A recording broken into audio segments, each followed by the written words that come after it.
Қайырлы күн баршаңызға. Мен бүгін шибурики деп танылған май самсаның жасалу жолын көрсетемін. Жылы суға аздаған тұз және сұйық май құйып, жақсылап араластырамыз. Үстіне ұнды салып, қамыр илейміз.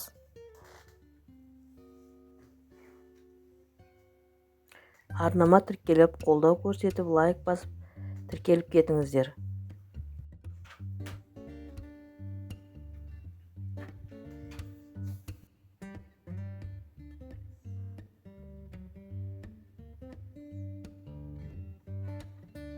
Қамырымызды жақсылап араластырып, илеп, иі қанғанша әдемі қып, тегіс қып илейміз.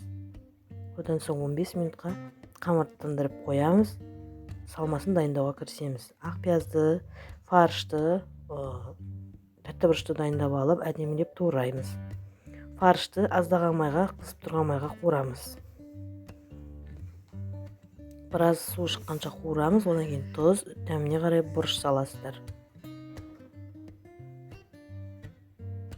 Үстіне тураған ақ пиязымызды салып, бірге қуырамыз. Және тәтті бұрыш саламыз, барлығын бірге қуырамыз.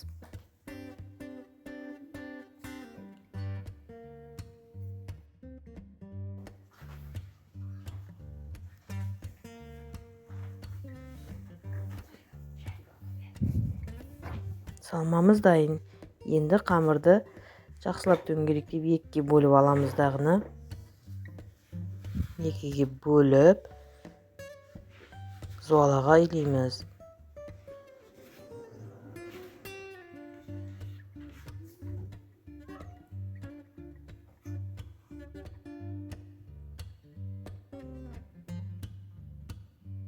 Салмамыз дайын.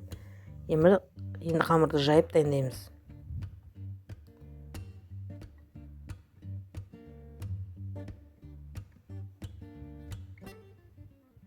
Алдымен мен кішкене оқтаумен қамырымды жайып үлкейтіп алдым. Содан соң үлкен оқтаумен қамырды жаямын.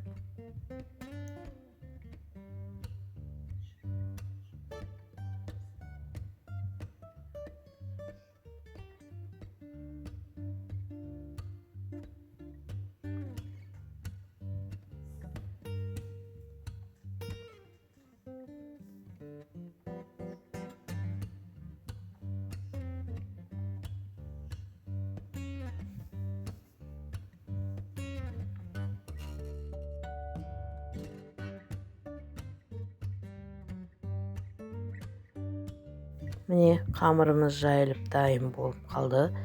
Өте жұқа, өте қалың қылып жаймаймыз, орташа қалыңдықта жаямыз. Мінекей қамырымыз дайын.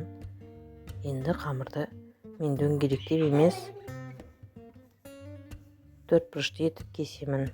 Қонақ келгенде де столға қойғанға өте ыңғайлы, әрі дәмі өте дәмді болып шығады. Қамырды осылай кесеміз 4 бұрыштап. Артық жерлерін алып тастаймыз. Бір-бірінің үстіне жайғастырамыз қамырды.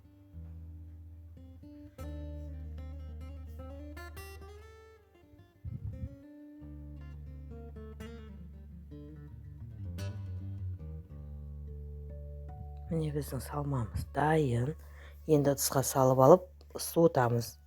Суған салманы самсаның қамырының ішіне салып, үстінен осылай басып, саусағыммен шет-шетінен басып шығамын. Шанышқымен баспайтын себебім, осылай бассаңыздар, май самсаның піскен кезде көрінісі өте әдемі болып шығады. Міне барлық самсаларымызды осылай түйіп аламыз.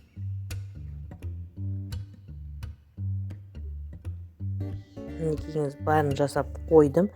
Енді майға қуырамыз. Міне самсаларымыз әдемі пісіп жатыр. Мінекей осылай жасап көріңіздер, өте дәмді шығады. Арнама тіркеліп, лайк басып, қолдау көрсетуді ұмытпаңыздар.